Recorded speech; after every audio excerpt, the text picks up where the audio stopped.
জয় মা বলে জয় গুরু। নমস্কার, অ্যাস্ট্রো গিয়ারে সকলকে স্বাগত জানাই। আশা করি সকলে ভালো আছে। আজ আমার মান্থলি রাশিফল নিয়ে আলোচনা করবো এবং আজকে আলোচনা করবো 2025 জুন মাস কেমন যেতে চলেছে কন্যা রাশির জাতক বা জাতিকাদের সেই নিয়ে। শুরুতে বলবো এই আলোচনা আপনাদের জীবনে 40 থেকে 50 ভাগ ফলিত হবে। কেউ দয়া করে ভাববেন না এটা আপনাদের জীবনে 100% ফলিত হতে চলেছে। তার কারণ হচ্ছে বর্তমান গ্রহের স্থিতি অনুযায়ী যার ব্যক্তিগত লগ্নগোষ্ঠীর গ্রহের স্থিতির সঙ্গে যতটা বেশি ম্যাচ করবে তার সঙ্গে ততটা বেশি ফলিত হবে।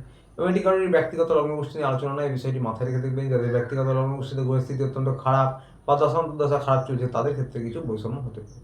এর উদ্দেশ্য হচ্ছে যা কিছু ভালো রয়েছে তা দেখে যেন আরো ভালোভাবে প্ল্যান করতে পারেন এবং যা কিছু খারাপ বা নেগেটিভ রয়েছে তা দেখে যেন সতর্ক বা সাবধান হতে পারেন। যারা পরীক্ষার্থী রয়েছেন তাদের উদ্দেশ্যে বলবো যে আপনাদের যে 5 নম্বর হাউসটি, সেই 5 নম্বর হাউসটি শনিদেবের হাউস। শনিদেব আপনাদের 7 নম্বর হাউসে রয়েছে এবং আপনাদের লগ্নে কিন্তু দৃষ্টি দিচ্ছে। তবে প্রথম সপ্তাহ পর্যন্ত অর্থাৎ 6 তারিখ পর্যন্ত কিন্তু আপনাদের পড়াশোনার জন্য মোটের ওপর খুব একটা ভালো বলা যাচ্ছে না। তার কারণ হচ্ছে মঙ্গল রয়েছে অপোজিটে 11 নম্বর হাউস থেকে আপনাদের 5 নম্বর হাউসে দৃষ্টি দিচ্ছে নীচ মঙ্গল, নীচ দৃষ্টি। তো সুতরাং এর জন্য কিন্তু প্রথম সপ্তাহ ভালো বলা যাচ্ছে না। তবে দ্বিতীয় সপ্তাহ থেকে অবস্থা অবশ্যই ভালো হবে এবং আপনারা কিন্তু মিশ্র ফলাফল পাবেন। শনিদেব ন্যায়ের দেবতা, কর্মের দেবতাটা মাথায় রাখবেন। তাই ভালো ফল করতে গেলে আপনাদের কিন্তু প্রচণ্ড পরিশ্রম প্রয়াস এই মাসে অন্তত একটু মনোসংযোগ বৃদ্ধি করতে হবে। যারা উচ্চশিক্ষা রয়েছেন, তন্ত্রমন্ত্র জ্যোতিষ নিয়ে পড়াশোনা করছেন তাদের উদ্দেশ্য বলবো যে আপনাদের কিন্তু একটু ভালোভাবে মনোনিবেশ করতে হবে। তবে যারা সাধনা বা আধ্যাত্মিক স্পিরিচুয়ালিটিতে আছেন তাদের কিন্তু আধ্যাত্মিক চিন্তন চেতনা অবশ্যই বৃদ্ধি পাবে। যারা লাভ রিলেশনে রয়েছেন তাদের উদ্দেশ্য বলবো যে আপনাদের কিন্তু এই মাসটা একই রকম, কারণ আপনাদেরও কিন্তু এই 5 নম্বর হাউস থেকে লাভ রিলেশন বিচার করা হয়।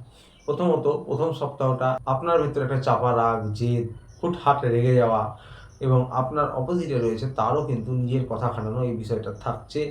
তবে হ্যাঁ, আনন্দ হুল্লোড় বা ঘোরাফেরাও কিন্তু থাকছে। তার সাথে প্রথম সপ্তাহটা কিন্তু একটু মনোমালিন্য, নো কন্ট্যাক্ট পরিস্থিতি হওয়া এগুলো থাকছে। দ্বিতীয় সপ্তাহ থেকে বলবো যে আপনার মন মানসিকতা চেঞ্জ হলো, আপনার অপোজিটে যে রয়েছে তার কিন্তু নিজের কথা খাটানোর একটু সেরকম প্রবণতা থাকবে। তবে ওই যে বললাম ঘোরাফেরাও হবে এবং নিজেদের বোঝাপড়া কিন্তু উন্নত করতে হবে। শনিকে কর্মের দেবতা, ন্যায়ের দেবতা, একটু একে অপরকে হেল্প করুন, সাহায্য করুন, বোঝার চেষ্টা করুন, তাহলে মিশ্র ফলাফল আপনারা এই মাসে পাবেন। এবং বর্তমান পরিস্থিতিতে যে প্ল্যানেট অর্থাৎ শুক্রদেব রোম্যান্সের কারক, প্রেম ভালোবাসার কারক, সে কিন্তু অষ্টম হাউসে রয়েছে, মেষ রাশিতে রয়েছে। মেষ রাশিতে শুক্র খুব একটা ভালো ফলাফল দেয় না। তো সুতরাং মিশ্র ফলাফল ওই জন্যই বললাম নিজেদের বোঝাপড়া উন্নত করুন, একে অপরকে হেল্প করুন। প্রথম সপ্তাহের পর থেকে মোটামুটি মিশ্র ফলাফল পাবেন। যারা সন্তান প্রাপ্তির জন্য বিভিন্ন উপায়ে চেষ্টা করছেন তারা কিন্তু নিজেদের চেষ্টা চালিয়ে যান।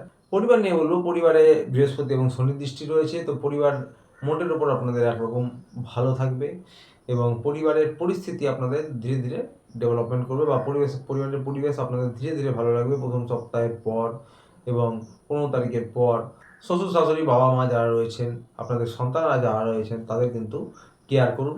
পরিবারটা আপনাদের 60% ভালো থাকছে এই মাসে। যারা হাজব্যান্ড ওয়াইফ রয়েছেন তাদের উদ্দেশ্যে বলবো যে আপনাদের 7 নম্বর হাউসে কিন্তু শনিদেব রয়েছে এবং আপনাদের লগ্নতে দৃষ্টি দিচ্ছে। তো আপনাদের ক্ষেত্রেও বলবো যে নিজেদের বোঝাপড়া একটু উন্নত করতে হবে এবং একে অপরকে হেল্প করতে হবে, কারণ আপনাদেরও অপোজিটে যে রয়েছে তার কিন্তু একটু নিজের কথা খাটাবার প্রবণতা থাকছে এই মাসে এবং আপনাদের 60% ভালো যাবে। নিজেদের বোঝাপড়া উন্নত করুন, নিজেদেরকে একে অপরকে হেল্প করুন। আপনারা হাজব্যান্ড ওয়াইফ একটু কিন্তু কর্মব্যস্ত হয়ে পড়বেন এবং মাঝে মাঝে একটু রোমান্টিকতার অভাব, একে অপরকে সময় কম দিচ্ছেন, এরকম ফিলিংস হতে পারে। 28 তারিখের পর থেকে এই পরিস্থিতি বদলাবে।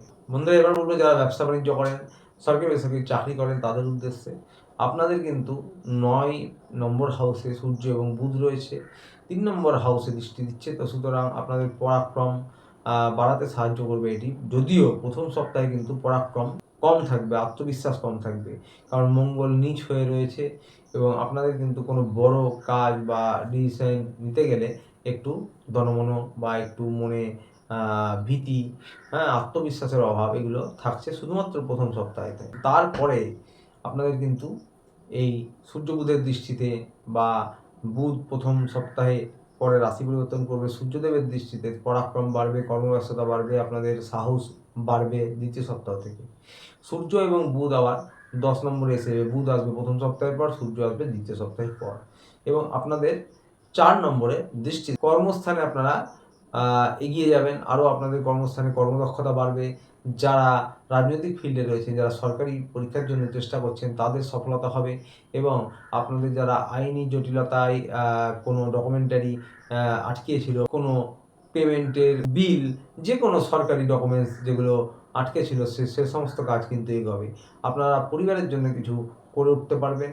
পারিবারিক যদি কোনো আইনি ঝঞ্ঝাট থেকে থাকে, সেটাও কিন্তু কিছু কাজ এগোবে 15 তারিখের পর থেকে। প্রমোশন, পদোন্নতি বলুন, অথবা ব্যবসায় উন্নতি বলুন, সরকারি কাজ, রাজনৈতিক ফিল্ডে যারা রয়েছেন সকলের উদ্দেশ্যে বলবো যে 15 তারিখের পর থেকে কিন্তু কেরিয়ারের দিকটা, এই সমস্ত বিষয়গুলি এগোবে।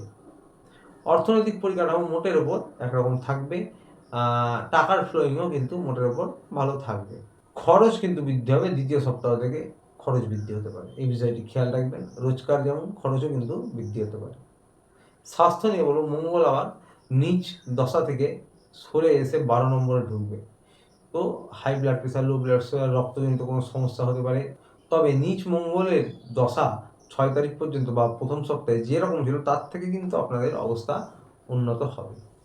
এবং এই মঙ্গলের পরিবর্তনের পর আপনাদের বিদেশজনিত কোনো কাজ বা দূরস্থানজনিত শহরের বাইরে, রাজ্যের বাইরে, দেশের বাইরে যাওয়ার জন্য কিন্তু আপনারা সফলতা পাবেন।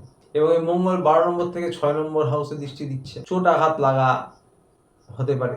সেখানে আবার রাহু রয়েছে, আগুনে ছোটোখাটো কোনো ভয়ের বিষয় থাকতে পারে, এই বিষয়গুলি খেয়াল রাখবে।